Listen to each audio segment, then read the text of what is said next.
When I think about Noosphere, for me, the image that comes up is in an enmeshing around the Earth, that idea of moving from a living Earth to a thinking Earth.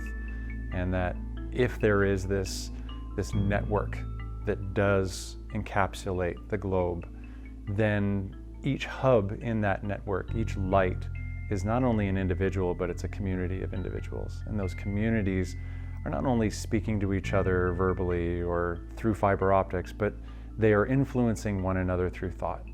And that thought ultimately is a question of whether or not this is a positive endeavor, this is about the growth of humanity, or whether or not this is a conversation about only the dark path that we seem to be on today.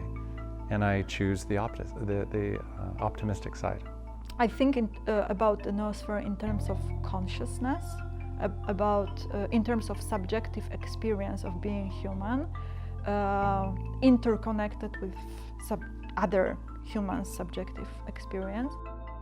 When I think of the Noosphere, I think of the global mind, the layer of mentality that has emerged that is essentially many human cerebral cortices glued together and merged by technology and tied with all of the data and material and information that has been sequestered externally in writing and other materials, and that is sort of the product of the human story.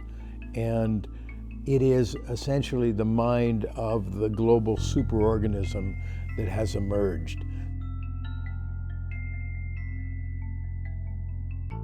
The noosphere is the thought level or the thinking level, and I think for me you can see this most clearly in the internet.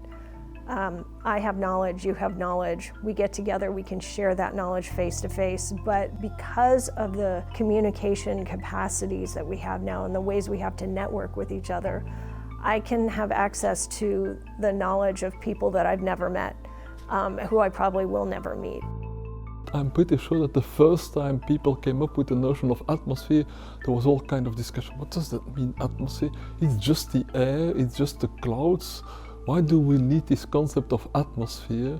Well, now we have understood that all that air and these clouds and these winds, they're all connected and they just circulate around the whole globe. So the sphere is the idea, it covers the whole globe. So for me, the noosphere is just like the cognitive version of the atmosphere. It's not the air that's circulating, it's the ideas, it's the information that are circulating, and that form, what's important is they form an integrated system. For me, the word noosphere awakens a sense of an earth that thinks. This is Teilhard's words. So we have with James Lovelock and Lynn Margulis this amazing insight into the earth being a living cybernetic system. But Teilhard takes it further and says, we are now on the verge of going from being a living planet to a thinking planet. That, to me, is the noosphere. A global consciousness, a networked mind and sphere of which we are all a living part, that's all incredibly inspiring. What it does provide for me is this global consciousness notion.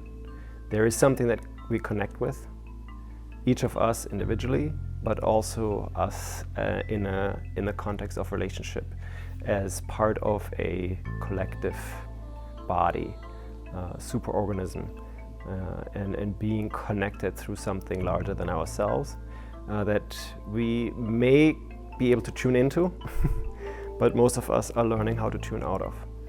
I very much see the noosphere as an ecology of mind, so that layer of the very much, not only just the thinking layer, I know that was sort of Teilhard's word, but I think when we think of thinking, we often think of thinking in words and thoughts, but I think that the mental space includes all that we experience, right? Our feelings, in addition to our thoughts.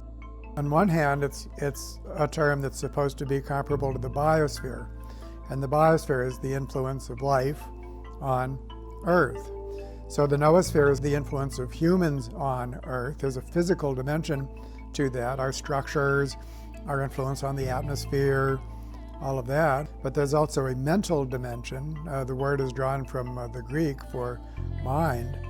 And so it acknowledges that there's a thinking dimension. And then it's there we get into interesting concepts such as global consciousness and that sort of thing. So the noosphere to me really is something that began to develop with the first evolution of human symbolic communication. It's been developing, I think, for close to 2 million years. It didn't look like language initially. It was much, much simpler, much more like ritual perhaps. But over 2 million years, not only has that system become more sophisticated, that is the communication that holds us together, but it's become an essential part of human development. Also, that symbolic niche is something that is not biologically passed on.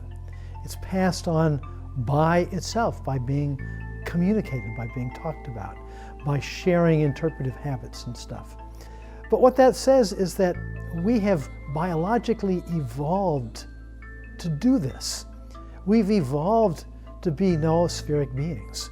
We've evolved for 2 million years with brains that require this to be complete. For us to be a normal human being, to have human thoughts, it's already to be in a noosphere. It's just that the noosphere has enlarged and deepened and now become radically accelerated in the present time.